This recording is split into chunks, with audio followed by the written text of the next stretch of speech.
आणि माझ्या आयुष्याचं तत्वच आहे मजा आना चाहिए बस. 7-8 वर्ष मी राज्यनाट्य स्पर्धा, एकांकिका, गणपतीतली नाटकं असं करत राहिलो आणि मग मी तेच करायला लागलो. मग मी नोकरी सोडली. त्यावेळी मी नाटकाच्या अनाउन्समेंट वगैरे माझ्या आवाजात व्हायला लागल्या होत्या आणि त्या आकाशवाणीत गेल्यावर मला असं कळलं की अरे वा, हे पण आहे माझ्याकडे. गडकरी कट्ट्यावर बसून टाइमपास करणे असा उद्योग कायमचा लागलेला होता. मला काहीच माहित नव्हतं म्हणजे जंगल बुक म्हणजे काय वगैरे असं. त्या ऑडिशन्स वगैरे सगळ्या झाल्या आणि त्यात मला ते भगीराचं कॅरेक्टर मिळालं. तेव्हा मला असं वाटलं की अरे वा, हे पण मला चांगलं वाटतंय आणि मला आवडतंय म्हणजे हे क्षेत्र. पण आपलं काम 100% बोलतं आणि जे काम आपल्याला मिळेल ते प्रामाणिकपणे 100% मेहनत करून ते करायचं. तुमचे कान, डोळे, नाक सगळं उघडं पाहिजे की काय चाललंय आजूबाजूला, की ही माणसं कशी वागतायत, ही माणसं कशी बोलतायत, त्यांचे कुठले कुठले लहेजे आहेत, हा कुठल्या प्रदेशातला असेल, हा माणसाचं इकॉनॉमिक स्टेटस काय असेल, या माणसाचं शिक्षण किती असेल, हे सगळं जर आपण शोधत राहिलो म्हणजे थोडक्यात आपण त्यावेळी कमी बोलून लोकांचं जर ऐकलं तर आपल्याला विविध कॅरेक्टर्स मिळू शकतात. की मला जे मिळालेलं कॅरेक्टर ते उत्तम करणं, ते उत्तम केलेलं काम तो रेकॉर्डिस्ट, तो डबिंग डायरेक्टर त्यांच्या ते लक्षात राहतं आणि जेव्हा त्यांच्याकडे परत तसं काम येतं ना तर त्यांना थाना में रहता है ना उदय सबने जिसको बोलावं असं होऊ शकतं आणि ते होतच, मला खात्री आहे. जसं मला असं वाटतं की कलाकार म्हणून माणसाने ऍप्रिशिएटिव्ह असलं पाहिजे. त्यांनी काय चांगलं केलंय, तो काय त्याच्यापेक्षा मी चांगलं करीन, कधीच प्रगती नाही होणार.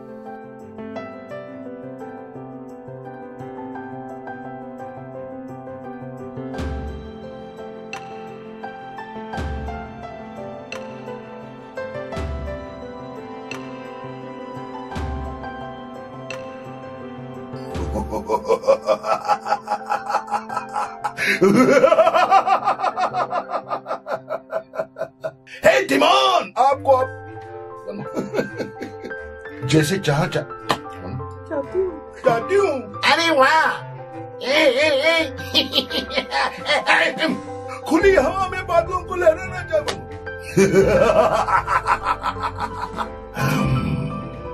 ऐसे कैसे हो सकता है?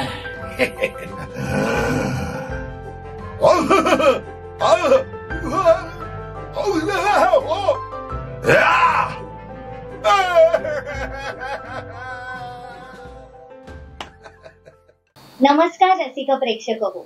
अंकुर कला केंद्र आणि MP क्रिएशन प्रस्तुत गप्पा टप्पाच्या आजच्या विशेष भागामध्ये मी अजिता तुमचं स्वागत करते. आपण विविध क्षेत्रातील कलाकारांना किंवा विविध व्यावसायिकांना इतक्या एपिसोड मध्ये भेटलो, पण आज आपण अशा खास व्यक्तीला भेटणार आहोत. म्हणजे आपण थोडक्यात म्हणू शकतो की मेरी आवाज ही मेरी पहचान है.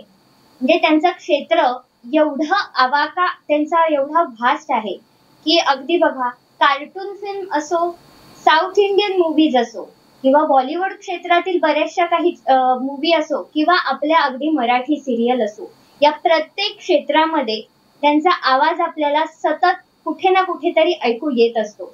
असंच एक भारदस्त व्यक्तिमत्व म्हणजेच उदय सबनीस सर. उदय सबनीस सर, आमच्या या पॉडकास्ट मध्ये तुमचं मनपूर्वक स्वागत. थँक्यू. उदय सबनीस सर म्हणायचं यापेक्षा विक्रम गोखले सरांनी तुम्हाला जे सॅबी सर नाव दिलंय ना त्यांनीच मी तुम्हाला हाक मारी. प्लीज. कारण हे जरा कम्फर्टेबल आहे आणि आज आपल्याला गप्पा मारायच्या आहेत, तुमच्या या क्षेत्राविषयी जाणून घ्यायचं आहे. तर मला तुम्ही सर सांगा की या क्षेत्रामध्ये तुम्ही वळलात कसे? म्हणजे आधी काही नोकरी करत होता का पूर्णपणे नाटक आणि कला क्षेत्रच? खरं तर वळलो हा शब्द खूप चांगला तुम्ही वापरला. कारण मी पण असंच म्हणजे मी ग्रॅज्युएट झालो, त्याच्यानंतर मी CA एंट्रन्स दिली, मग ती CA एंट्रन्स मी पास झालो, मग CA करायला लागलो, त्याचा मला कंटाळा आला. त्याच्यानंतर मी लॉ करायला लागलो, काही दिवसांनी त्याचा मला कंटाळा आला आणि असं करता करता मला कळेच ना की मला नेमकं हवंय काय. म्हणजे मग नोकरी करायला लागलो, 1-2 वर्ष नोकरी केली, त्या नोकरीचा मला कंटाळा आला, माझी काहीतरी गडबड आहे. आणि तेवढ्यात ना मला एक नाटक नावाची गोष्ट गवसली, थिएटर. आणि कारण आमच्या मुलुंड कॉलेज ऑफ कॉमर्स मध्ये कल्याणचेच एक बाळ पेंडकर नावाचे गृहस्थ आले होते आणि एक त्यांनी नाटक बसवायला घेतलं होतं आणि ते नाटक काय होऊ शकलं नाही, परंतु त्यांच्या संस्थेत मी गेलो आणि मग एकांकिका केल्या आणि तेव्हा मला असं वाटलं की तिथे मला खूप मजा येते, खूप छान वाटतंय. आणि माझ्या आयुष्याचं तत्वच आहे मजा आना चाहिए बस. तर त्यामुळे मग नॅचरली ह्या सगळ्या गोष्टीतनं माझं हळूहळू लक्ष उडायला लागलं. म्हणजे तो किडा चावला असं आपण म्हणूया. आणि मग मी तेच करायला लागलो. मग मी नोकरी सोडली. कला सरगम ठाणे या संस्थेमध्ये 7-8 वर्ष मी राज्यनाट्य स्पर्धा, एकांकिका, गणपतीतली नाटकं असं करत राहिलो. आणि त्या संस्थेतल्या एका आमचे जे अध्यक्ष होते एस आर जोशी, त्यांच्या मिसेस नैना जोशी होत्या. त्यांनी मला सांगितलं की तुझा आवाज चांगला आहे तर तू, कारण त्यावेळी मी नाटकाच्या अनाउन्समेंट वगैरे माझ्या आवाजात व्हायला लागल्या होत्या, तर मग तू आकाशवाणीमध्ये का नाही जात, कारण त्यांना प्रश्न पडला होता याचं होणार कसं आता पुढे. तर मग मी आकाशवाणीत गेलो. तिथे मी स्वर चाचणी दिली. ती मी पास झालो आणि आकाशवाणीचं रेग्युलर मी काम करायला लागलो. म्हणजे त्या क्षेत्राने मला आपल्याकडे वळवलं असं म्हणूया. आणि त्या आकाशवाणीत गेल्यावर मला असं कळलं की अरे वा, हे पण आहे माझ्याकडे. म्हणजे आणि मला तोपर्यंत माहित नव्हतं हे. आणि मग काही वर्षांनी आमचा एक संजीव कोलते नावाचा मित्र गडकरीला आला, कारण तोपर्यंत आम्ही गडकरी कट्ट्यावर बसून टाइमपास करणे असा उद्योग कायमचा लागलेला होता. आणि तो म्हणाला की एक काहीतरी डॉक्युमेंटरी वगैरे डब करायची आहे, तर डबिंग करणार का. म्हटलं हो करणार ना, त्याला काय. तो त्या वॉर्डन रोड तिकडे आम्हाला घेऊन गेला आणि ते जंगल बुक होतं. मला काहीच माहित नव्हतं म्हणजे जंगल बुक म्हणजे काय वगैरे असं. आणि म्हणजे माझी बायको होती बरोबर, स्निग्धा, ठाण्यातले काही खूप कलाकार मंडळी होती त्याच्यामध्ये. मग आम्ही तिकडे गेलो आणि त्या ऑडिशन्स वगैरे वगैरे सगळ्या झाल्या आणि त्यात मला ते भगीराचं कॅरेक्टर मिळालं. तेव्हा मला असं वाटलं की अरे वा, हे पण मला चांगलं वाटतंय आणि मला आवडतंय म्हणजे हे क्षेत्र.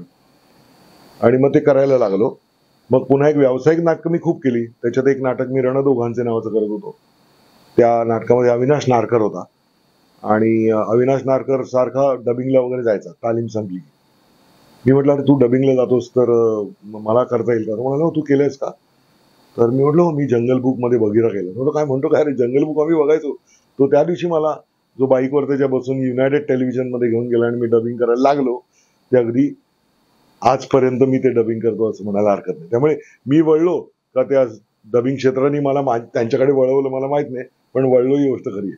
खूपच इंटरेस्टिंग आहे सर हे. कारण जेवढे कॅरेक्टर्सला तुम्ही डब केलंय किंवा व्हॉइस दिलेला आहे, त्यामध्ये जशी विविधता आहे तशी तुमच्या करिअर मध्ये पण आपल्याला बरीच विविधता बघायला मिळते. अगदी अगदी की म्हणजे सुरुवात एका ठिकाणी, त्यानंतर बरीचशी क्षेत्र तुम्ही चाचपून बघितली आणि त्यानंतर मग या क्षेत्रात तुम्ही स्थिरावला. अगदी म्हणजे मी डोशाची गाडी टाकली आहे, फटाक्यांचं दुकान चालवलंय, त्याच्यानंतर लिक्विड सोप फिनेल विकलाय, लाईफ इन्शुरन्स एजंट होतो मी, असं म्हणजे खूप काय काय.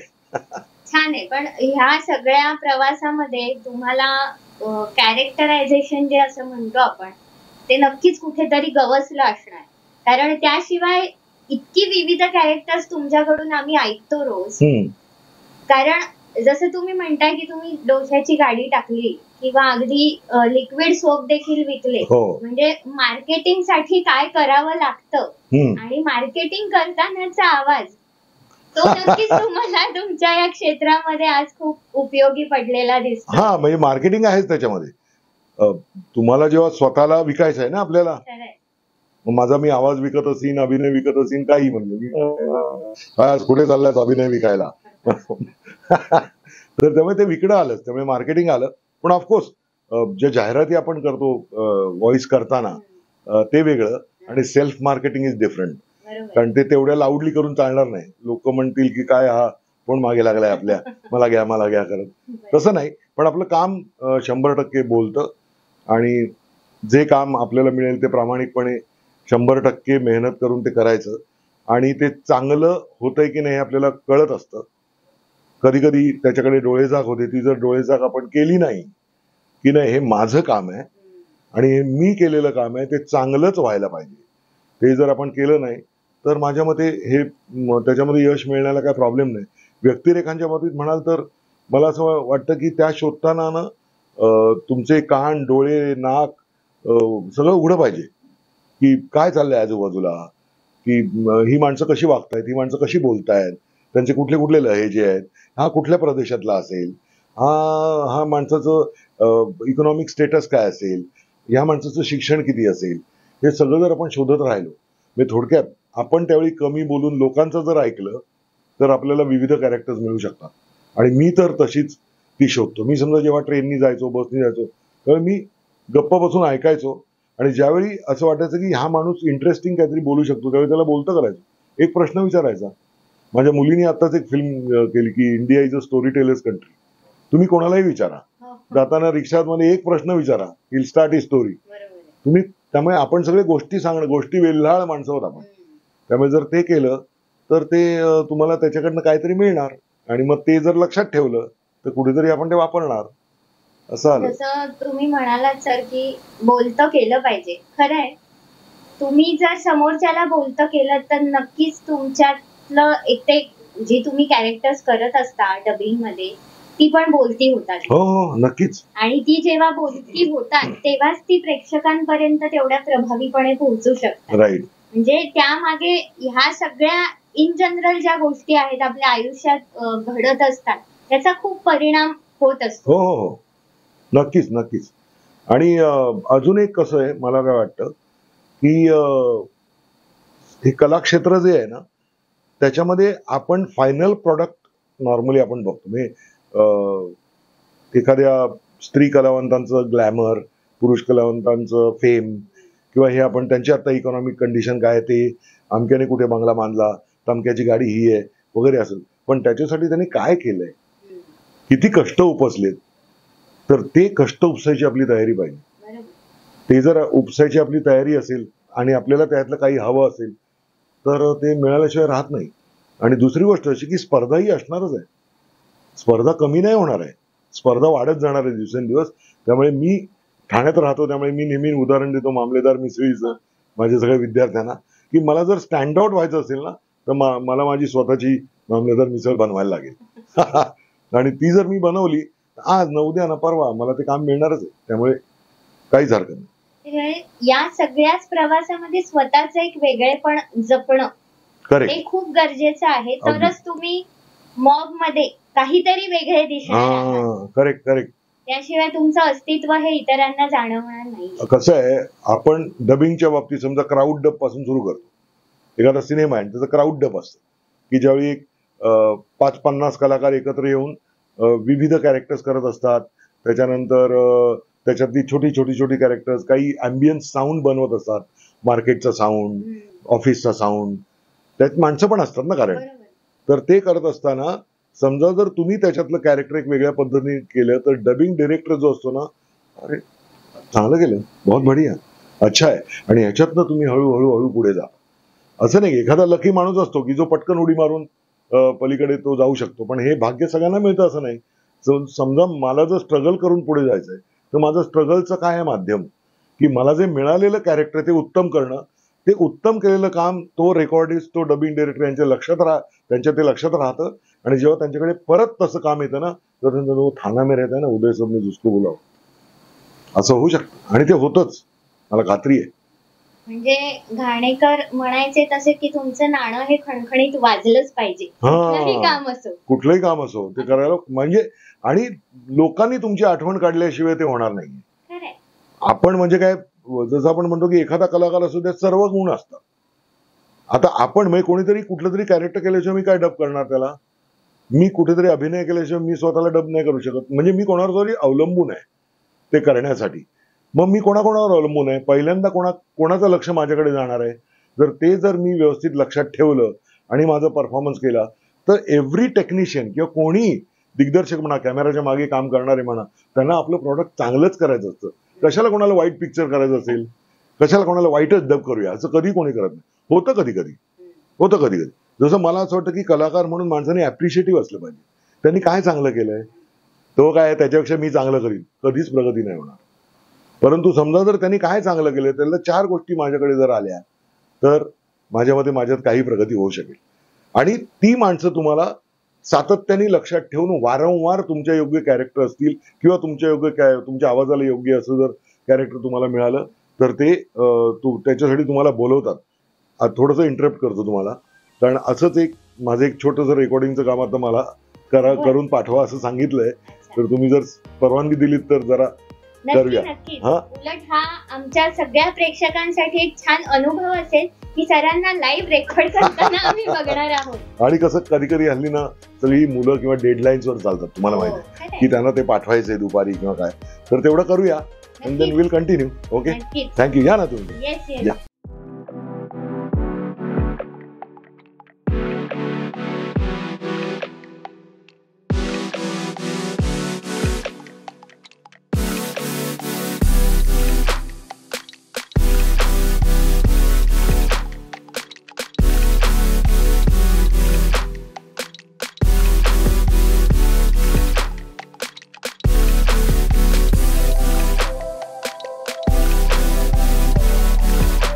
मुख्यमंत्री वैद्यकीय सहायता कक्षामार्फत गेल्या जवळपास 2 वर्षात सुमारे 250 कोटींपेक्षा जास्त मदत जनतेपर्यंत पोहोचवण्यात आली आणि या योजनेतून सुमारे 30,000हून अधिक रुग्णांचे प्राण वाचले.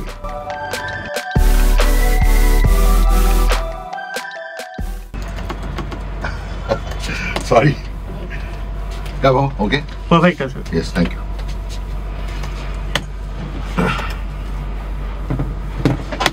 Okay sir, excuse me. या. तर रसिक हो, आपण बघितलंच की सॅबी सर एक छोटस पटकन रेकॉर्डिंग पण त्यांनी केलं, पण हे रेकॉर्डिंग व्हॉइस ओव्हर याविषयी आपण थोडस ना जरा टेक्निकली त्यांच्याकडून समजून घेऊयात. तर सॅबी सर, मला तुम्ही हे सांगा की व्हॉइस ओव्हर क्षेत्रामध्ये जर काम करायचंय तर त्यासाठी नेमका काय अभ्यास करणं गरजेचं आहे? अभ्यास तसा खूप आहे. मी म्हणायला गेलं तर आता काय आलं की मी 31-32 वर्ष या क्षेत्रामध्ये असल्यामुळे तो माझा अभ्यास झालाय असं आपण धरून चालूया. पण तो अभ्यास हा अनएंडिंग आहे. पहिल्यांदा मला असं वाटतं की जी भाषा आपण बोलतोय ना, ती भाषा उत्तम रीतीने आपल्याला बोलता आली पाहिजे. मग तो व्हॉइस ओव्हर असो किंवा डबिंग असो, अगदी तुम्ही जसं स्टेज अँकरिंग करता तसं असेल, भाषा नीट बोलता आली पाहिजे. ते जर नसेल तर आपण आपला आत्मविश्वास डळमळीत होतो. कधी कधी काय होतं की स्क्रिप्ट टाईप करताना, लिहून देताना त्याच्यात काही चुका होऊ शकतात, पण आपल्याला त्या भाषेचं जर पूर्ण नाही तरी त्याचं ज्ञान जर असेल तर आपण त्या चुका दुरुस्त करू शकतो. नाहीतर मग वारंवार ते रेकॉर्डिंग करावं लागतं, एखादा शब्द इकडे तिकडे होतो. त्यामुळे पहिली गोष्ट ही लक्षात ठेवायची की ज्या भाषेत आपल्याला व्हॉइस ओव्हर रेकॉर्ड करायचं आहे ती भाषा आपल्याला नीट आली पाहिजे. कधी कधी असं होतं की अशी एखादी, उदाहरणार्थ समजा साऊथ फिल्म मी डब करायला गेलोय आणि त्याच्यामध्ये भोजपुरी किंवा अवधी अशी भाषा आहे, जी काही भाषा मला येत नाही. पण समजा जर त्याचा मूळ लहेजा जर मला माहिती असेल तर मग, आणि लँग्वेज सुपरवायझर जर असेल तर तो समजा काहीतरी त्या टिपिकल समजा तोहका, तोहरा हे शब्द आपल्याला माहित नसतात की कधी तोहका वापरायचं आणि कधी तेरा, कधी तोहरा, तर तो आपल्याला सुपरवायझर सांगू शकतो. पण त्याचा लहेजा आपल्याला माहिती असायला पाहिजे. त्यामुळे हा जर याचा अभ्यास जर आपण नीट केला तर एक अर्ध्यापेक्षा जास्त आपलं काम होतं. आता उरतं काय तर एक्सप्रेशन. बरोबर. कारण व्हॉइस ओव्हर असो किंवा कारण तो स्वराभिनयच आहे, नक्कीच. अभिनयाचाच भाग आहे तो एक. त्याच्यामुळे अभिनयाची बॅकग्राऊंड असावीच लागते, नाहीतर तुम्ही अशी चौफेर फटकेबाजी नाही करू शकत. आपण एका कुठल्या तरी साच्यामध्ये अडकतो की मी हेच करीन. परंतु जर नट असेल, अभिनेता असेल, अभिनेत्री असेल व्हॉइस ओव्हर आणि डबिंग करणारा, तर त्याच्यामध्ये खूप छान फरक पडतो. तो वेगळा उठून दिसू शकतो कला. नक्कीच. आणि वाचिक अभिनयाने आपण ते एक्सप्रेशन्स जास्त छान पद्धतीने पोहोचवू शकतो. हा, मुळामध्ये कसं आहे की समजा प्रेक्षक आहे, श्रोता आहे, बरोबर. तो जर मी जे काय सांगतोय किंवा मी जे काय दाखवतोय त्याच्यात पूर्णपणे इन्व्हॉल्व्ह व्हायला पाहिजे अशी जर अपेक्षा असेल दिग्दर्शकाची म्हणा, डबिंग डिरेक्टरची म्हणा, तर मला ते यायला पाहिजे ना. नाहीतर मी त्याला बांधून ठेवू शकणार नाही. मी त्याचं धरलेलं बोट जे आहे, कथा सांगतोय मी ऐक, हे सुटून जाईल आणि ते बरोबर. बोट सुटलं तर प्रेक्षक आपल्यापासून लांब जाईल. हाच त्याच्यातला मेन प्रॉब्लेम आहे. प्रेक्षक दूर गेला नाही पाहिजे.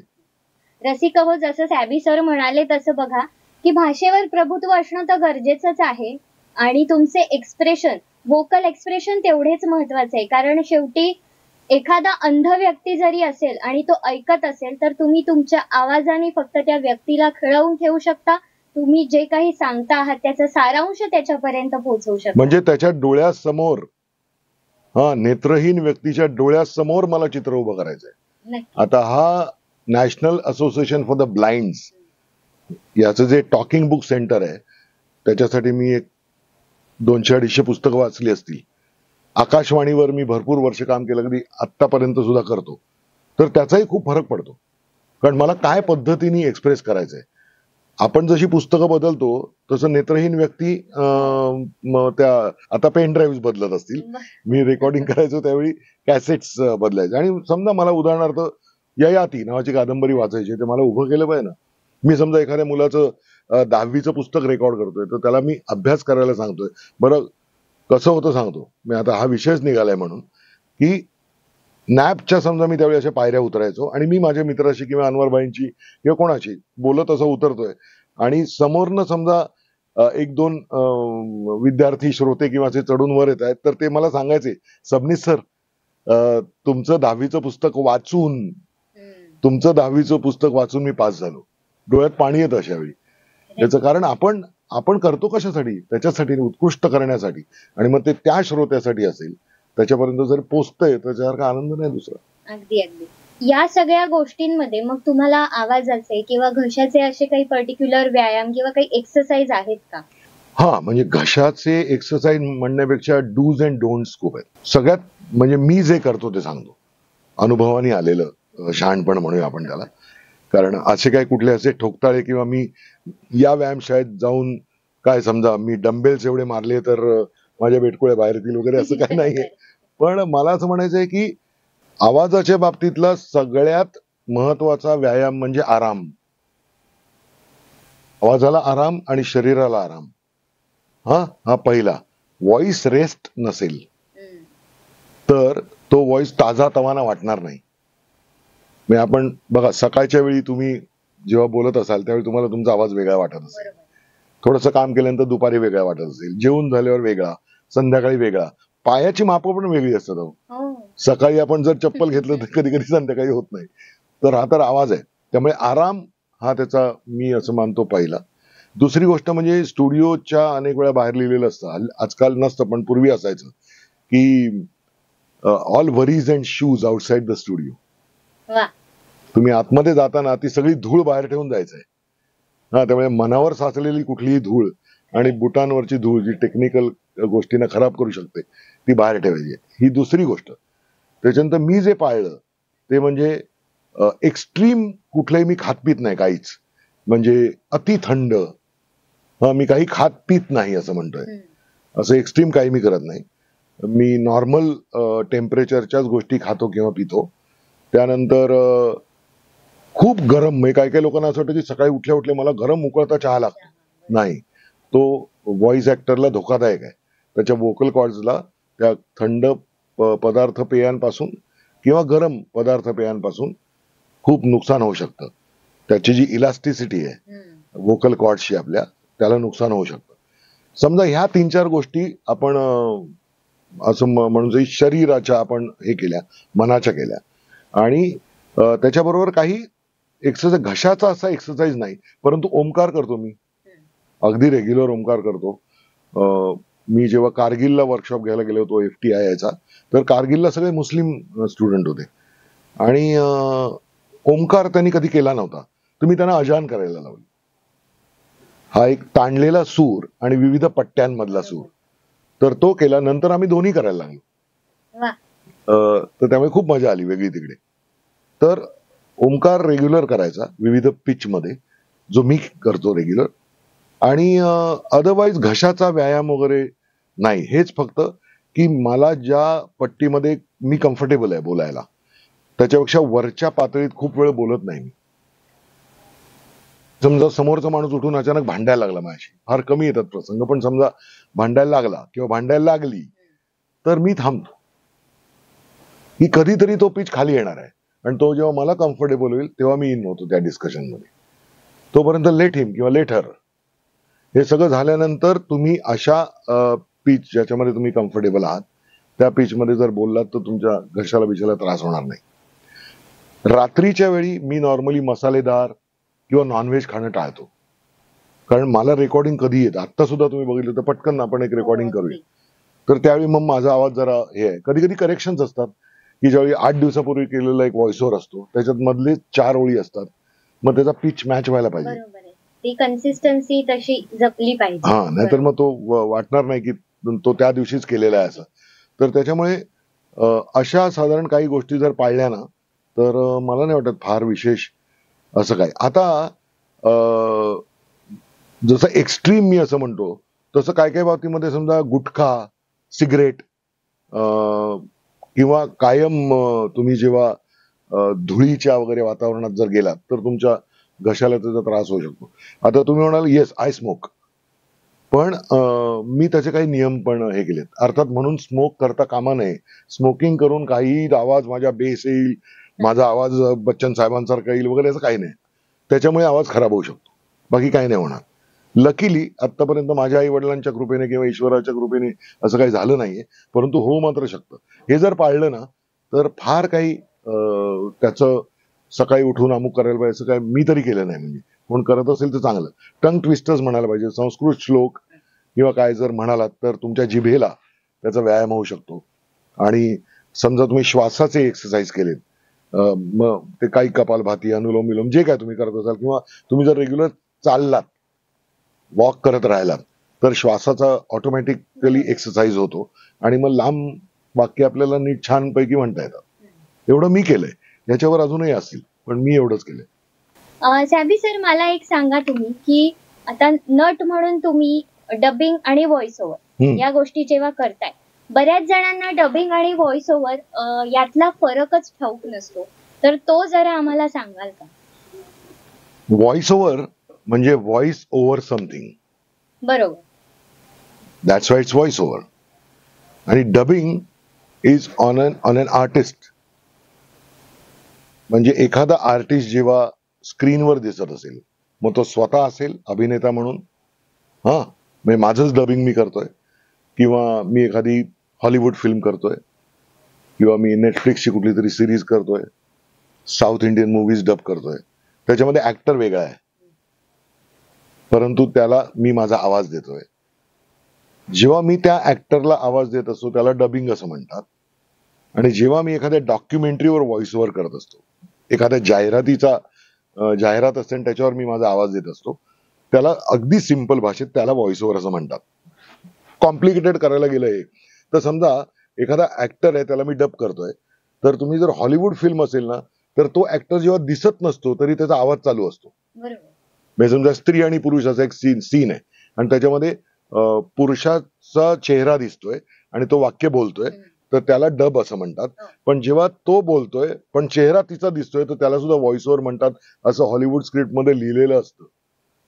डब कुठला आहे त्याच्यावर लिहिलेलं नसतं, पण जेव्हा तो व्हॉइस ओव्हर असतो त्यावेळी समजा त्याचं काय अलेक्झांडर असं जर त्याचं कॅरेक्टरचं नाव असेल, अलेक्झांडर कंसात विओ, याचा अर्थ हे वाक्य सिंक मध्ये नाहीये. हा, तर व्हॉइस ओव्हर समथिंग.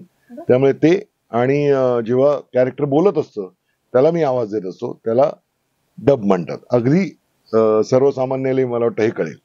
पण मग या दोन्हीची तंत्र काही वेगळी आहेत का? हा, आता डब म्हणायला गेलं तर कॅरेक्टर कसं असेल त्याच्यावर अवलंबून आहे. समजा मी पुष्पा सारखा सिनेमा डब करतोय, त्याच्यामध्ये मंगलम श्रीणू म्हणजे सुनील नावाचे जे अभिनेते आहेत त्यांना मी डब करत असताना ते व्हिलन आहेत, त्याच्यामध्ये मला त्या पद्धतीने डब करायला लागेल त्यांना. आणि समजा मी जर दुसरा कुठला तरी सिनेमा डब करतोय, असुरन डब करतोय, धनुषचा मामा, तर तो अत्यंत पॉझिटिव्ह कॅरेक्टर आहे, त्याला मला त्या पद्धतीने डब करायला लागेल.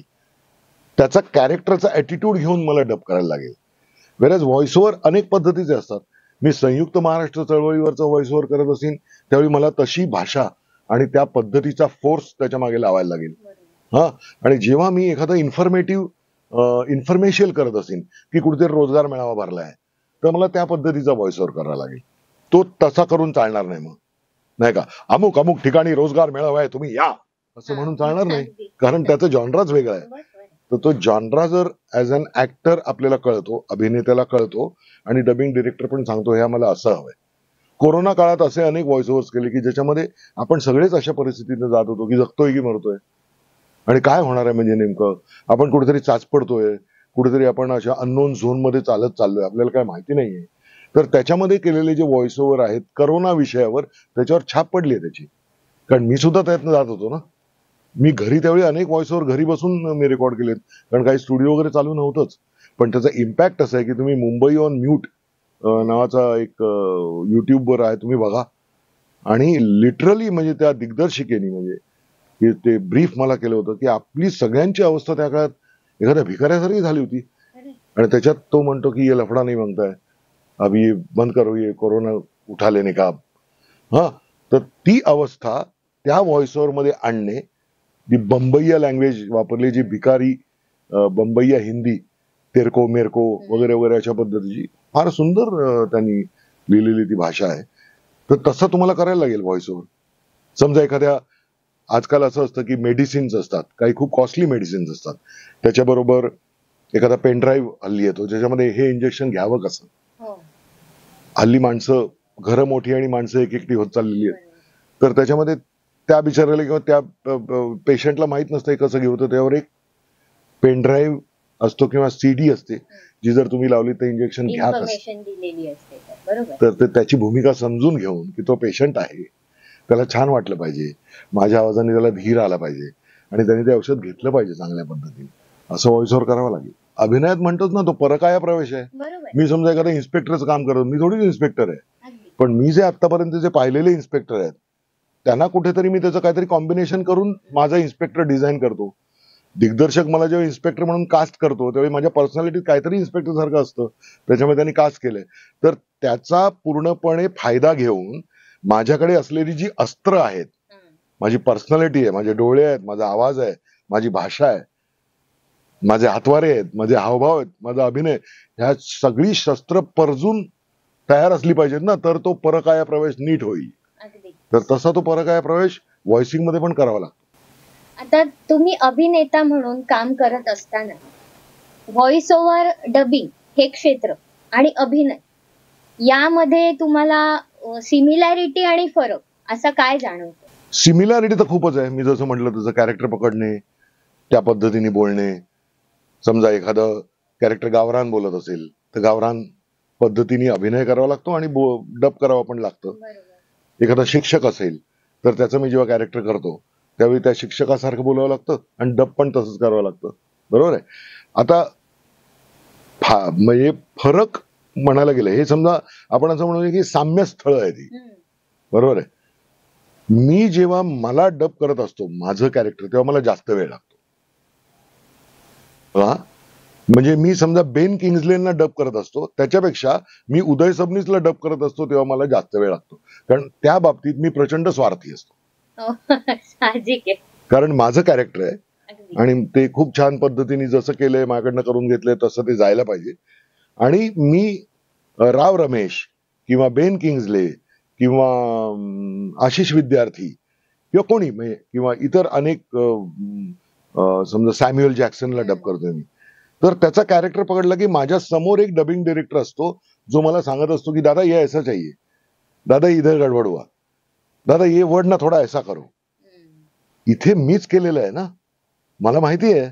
आणि तो मेन सिनेमाचा दिग्दर्शक डबिंगला हजर असेल असं नाही. त्याच्यामुळे तो जो असिस्टंट डायरेक्टर अवेलेबल असेल तो मला काही इन्स्ट्रक्शन देतो, पण शेवटी मीच केलेलं असल्यामुळे तो काय सांगणार मला, तर मी त्या पद्धतीने करतो त्यावेळी, म्हणून मला तो वेळ लागतो. हा, इकडे माझ्यासमोर एक फायनल प्रॉडक्ट आलेलं आहे. हा, म्हणजे सॅम्युअल जॅक्सनचा एक फायनल मूवी आलेला आहे किंवा मॉर्गन फ्रीमॅन यांचा एक खूप सिनेमा आलेला आहे किंवा कुठली तरी सिरीज. समजा आता मी वन पीस नावाची सिरीज आता नेटफ्लिक्स साठी केली किंवा अवतार नावाची सिरीज, एक फायनल प्रॉडक्ट आलंय. ते बघून ग्रास्प करून ते जेव्हा करतो, पण त्याला मला वेळ कमी लागतो, कारण माझ्या म्हणजे आधारासाठी एक डबिंग डायरेक्टर पलीकडच्या काचेच्या मागे बसलेला असतो. तो सांगतो मला इकडे चुकतं इकडे. समजा ही साम्य स्थळ आणि हा जर फरक आपण असं म्हटलं की दुसऱ्याला डब करताना आपण असं म्हणतो की त्याचा पूर्ण ऍटिट्यूड एकदा माझ्यात घुसला की मी त्याच्या परकाया प्रवेश माझा करेक्ट झाला तर ते इतकं सोपं जातं आणि इतकी ती लाईन लागते ह्याची की पटपट पटपट पटपट होऊ शकतं. वेरज मी जेव्हा काम केलेलं असतं तेव्हा मी असा पण विचार करतो डबिंग मध्ये ते काही एनहान्स करता येईल का, काहीतरी अजून माझा परफॉर्मन्स अजून चांगला होऊ शकेल का. अनेक वेळा तुम्हाला आश्चर्य वाटेल, परंतु डबिंग मध्ये भाषेचा लहेजा पण बदललाय. बोलताना आपण बोलतो टेकच्या वेळी दिग्दर्शकाला नंतर असं वाटायला जर असं गावरान करूया का, किंवा हे खूप गावरान झाले, जरा सोफिस्टिकेटेड करता येतं, आणि तेही केलेलं आहे.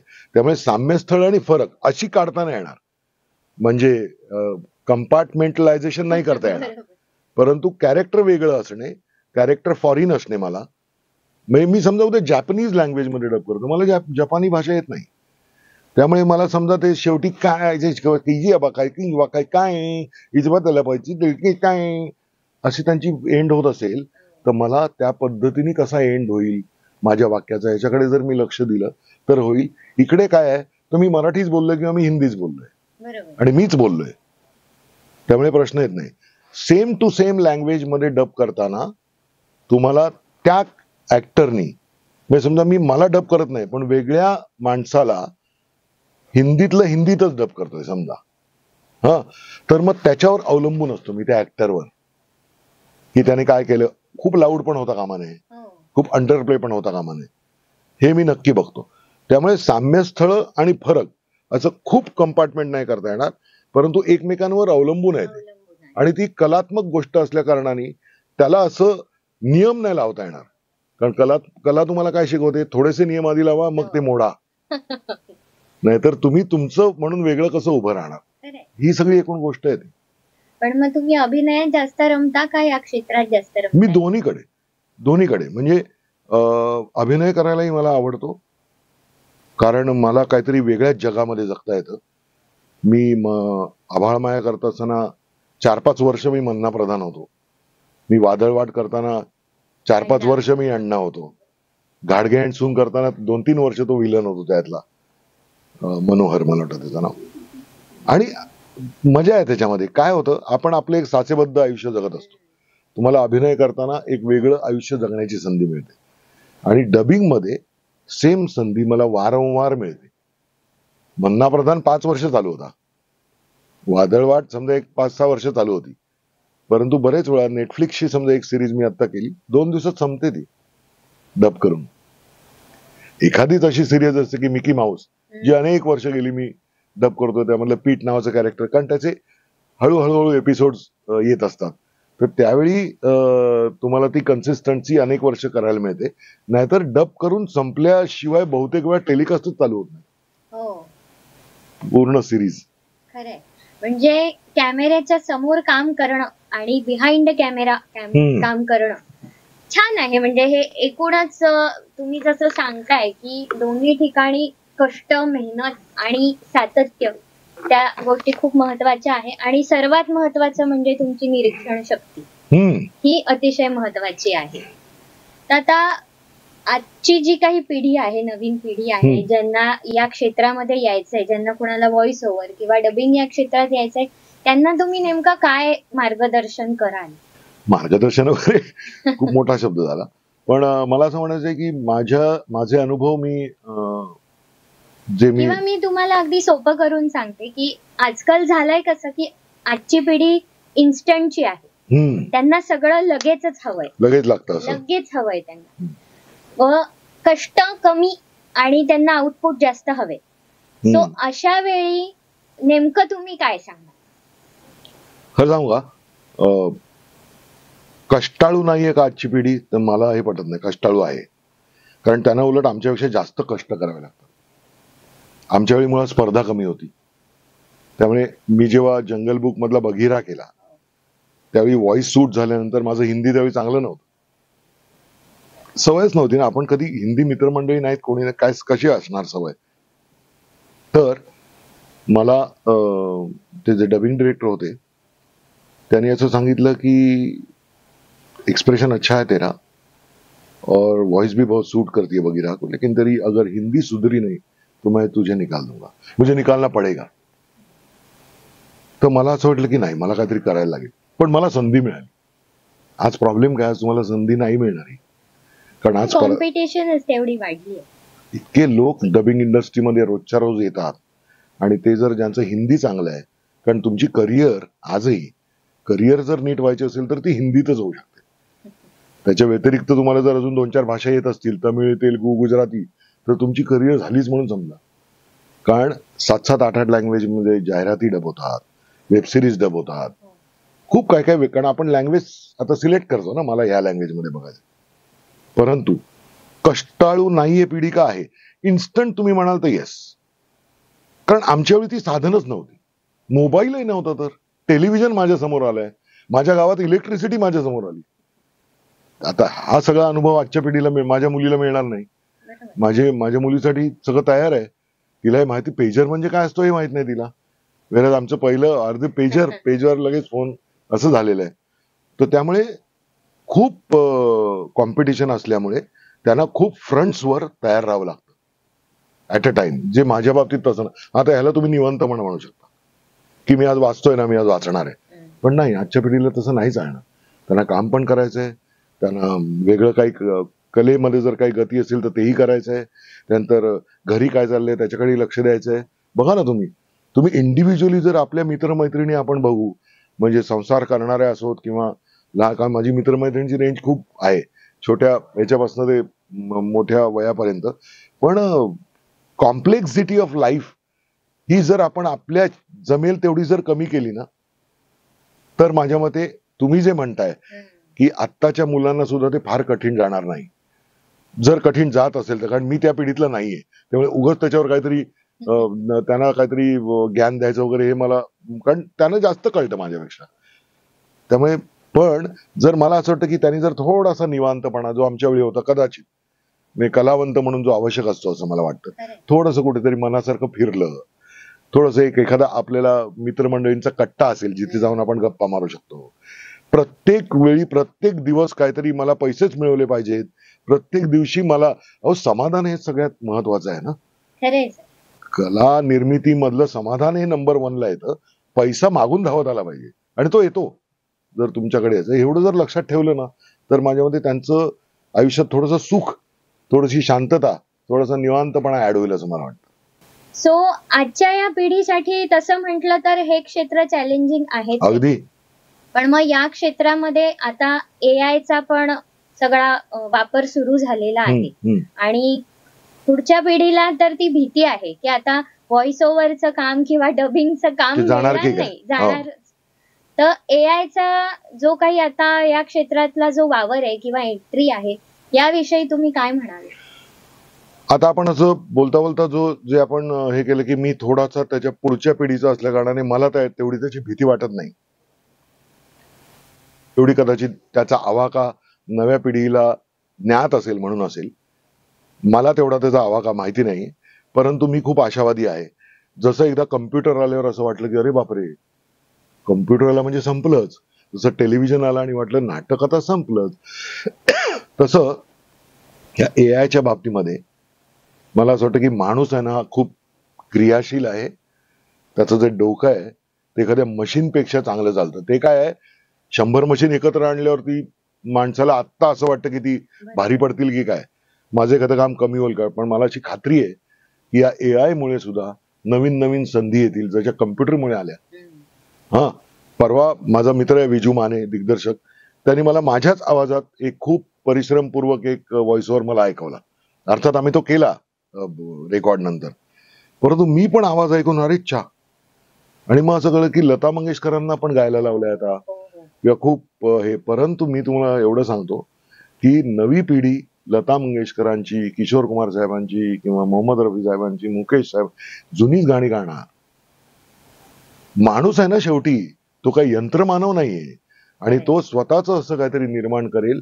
हा, कदाचित असं होईल की जे जनरल ह्याच्यामध्ये असलेली मंडळी समजा असतील, त्यांना एकतर संधी मिळण्याचे काय चांगलं करण्याची किंवा उत्तम दर्जाचं काही करण्याची, आणि आता ते जर त्या जनरल कॅटेगरीमध्ये असतील तर कदाचित त्यांचं काम तात्पुरतं जाऊ शकतं. परंतु मी जे आता ऐकतोय, आता AI अजून त्या ऍडव्हान्समेंटला पोहोचलं नाहीये की मी समजा एखादं बोलताना एक वाक्य नॉर्मल बोललो आणि एक वाक्य गावरान बोललो, हा, तर त्याला त्रास होईल प्रचंड आता. आणि तेवढी अजून फ्लेक्झिबिलिटी AI कडे आलेली नाहीये आपल्याकडे. आणि किती भाषा आहेत, विविधता किती आहे आपल्याकडे. ते AIचं डोकं फुटेल म्हणजे की अरे हा काय देश आहे का काय आहे, म्हणजे तिथे किती प्रकारच्या भाषा लोक बोलतात. आणि मग त्या लोकांना त्या पद्धतीचे व्हॉइस ओव्हर लागणार, त्या पद्धतीचं कॅरेक्टर लागणार. आणि मग ते AI होईपर्यंत आय डोंट नो, म्हणजे मी तर नसीनच, परंतु ही जी पुढच्या ज्या एक 2-4 पिढ्यांपर्यंत ते त्या लेवलला जाईल असं मला वाटत नाही. अर्थात हे मी माझं त्याबाबतीत प्रचंड नॉलेज आणि मी बोलतोच नाही, मला काही नॉलेज नाही, परंतु एक मला वाटतं असं की असं नाही होत. आणि माणूस कोरोनावर आपण विजय मिळवला, लस नाही अमुक नाही, मी आत्ताच म्हटलं जगतो काय मरतोय अशी, पण झालं ना. टेलिव्हिजनवर विजय मिळवला, नाटक चालूच आहे, अजून सिनेमा बनतोय, लाईव्ह प्रोग्राम चालू आहेत. तुम्ही मला सांगा, AI जेव्हा खाद्यपदार्थ पिकवायला लागेल ना, तेव्हा मी विश्वास ठेवेन की नाही ना आता मात्र अवघड आहे. कारण AI म्हणजे मी असं टॉंग केल्यावर जेवणाचं ताट आलं, हा तेव्हा होईल. तोपर्यंत ठीक आहे, काही प्रमाणात थोडीशी भीती वाटून जर कोणी जर स्वतःला एक्सलंट करण्याचा प्रयत्न केला तर चांगलं आहे, पण एक दिवशी त्या AI ला पण मान तुकवायला लावणार मानव, काही प्रॉब्लेम नाही. जसं सर म्हणाले तसं की AI मुळे एक फायदा होईल की आपण आपले स्किल्स एनहान्स करायला लागू, आपण स्वतःला अप टू डेट ठेवू, करेक्ट, जेणेकरून AI कुठेतरी शेवटी ती एक मानव निर्मितच गोष्ट आहे, मानवाच्याच बुद्धीतून निघालेला तो एक प्रकार आहे. बरोबर, त्यामुळे तिथे इमोशन्स तर नसणार आहेत. ती कशी घालायची हा मुद्दाच आहे. म्हणजे इमोशन्स ही शेवटी आपणच देऊ. आणि एवढी विविधता आहे इमोशन्स मध्ये, काय असं आहे का मला आनंद एकाच प्रकारचा होतो का, मला दुःख का एकाच, कसं तुम्ही त्याचं डिफाईन करणार. म्हणजे तो AI मध्ये करणारा जो माणूस आहे त्याला 50 प्रकारचं त्याला फीड करावं लागेल इन्फॉर्मेशन. तो म्हणाला अरे तुम्हाला सांगतच नाहीये नीट काय करायचं ते, आणि तू जे हे उदाहरण देतोस उदय सबनीसचं किंवा या आवाजाचं, अरे ते काहीतरी वेगळीच इमोशन ते ह्याच्यात नाहीये, आणि मी मग अशा माझ्यातनं काहीतरी काढून त्यात नसतीलच. असं होऊ शकतं. हे क्षेत्र व्हास्ट आहे, आवाका प्रचंड आहे.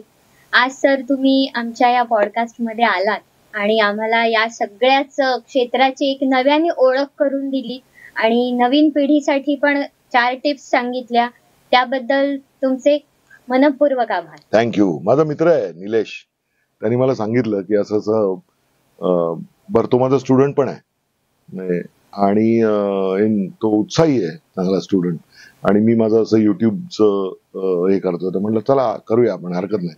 एकतर मला असं वाटतं की त्याने काहीतरी करणं या ह्याच्यातनं, ते मला खूप चांगलं वाटलं.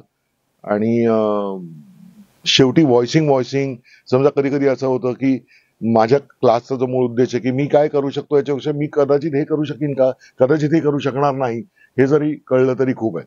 तर त्याच्यामध्ये काय झालं की त्याला ती नवी दिशा मिळाली आणि मला ते खूप महत्वाचं वाटतं. त्यामुळे मला असं वाटतं की हे करायला पाहिजे. त्यामुळे खूप मागे लागून त्याच्या तुमच्या वगैरे सगळ्यांच्या मागे लागून सगळं आपण ते डिझाईन केलं. बाकी मी ऑलवेजच फक्त एक्सपिरियन्स शेअर करणारा माणूस आहे. मला नाही वाटत कोणाला काय फार शिकवून म्हणजे या पद्धतीला असं येईल.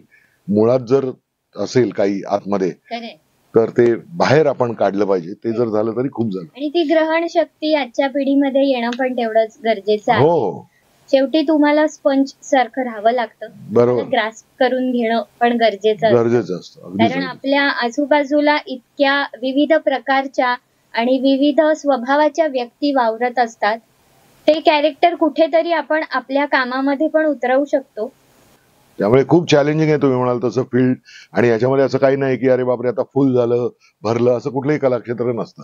आणि कुठलंही क्षेत्र ना, मला असं वाटतं की कुशल कामगार जे असतात ना त्यांची कमी कायम राहणार. म्हणजे मी समजा स्वतःला कामगार चांगल्या अर्थाने म्हणतोय, मी जर तो कामगार असं मी कधीच मानलं नाही. मला केरही नीट काढता येत नाही, मी सगळंच मला करता येत असं काही नाही. त्याच्यामुळे त्याचं जे कौशल्य आहे ते जर आपल्याला येत असेल तर आज ना उद्या, उद्या ना परवा, परवा ना तेरवा या क्षेत्रामध्ये काम मिळाल्याशिवाय राहत नाही. आणि ते जर उत्कृष्ट केलं तर नाव मिळाल्याशिवाय सुद्धा राहत नाही. खरंय.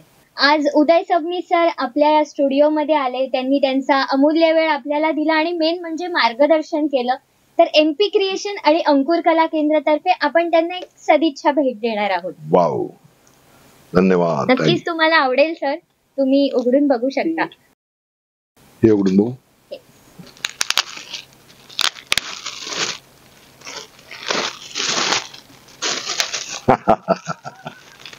क्या बात आहे. आमच्याच टीम मधला महेश आहे, त्यांनी हे तुमचं स्केच केलंय आणि खास ते तुम्हाला द्यावं अशी त्याची ही इच्छा होती. क्या बात आहे. Thank you Mahesh, thank you so much. रसिक हो, अशाच विविध व्यक्तींना आपण नेहमीच भेटणार आहोत, त्यांच्याकडून मार्गदर्शन देखील घेणार आहोत. तोपर्यंत तुम्ही एनपी क्रिएशन आणि अंकुर कला केंद्राच्या चॅनलला नक्की सबस्क्राईब करा. धन्यवाद.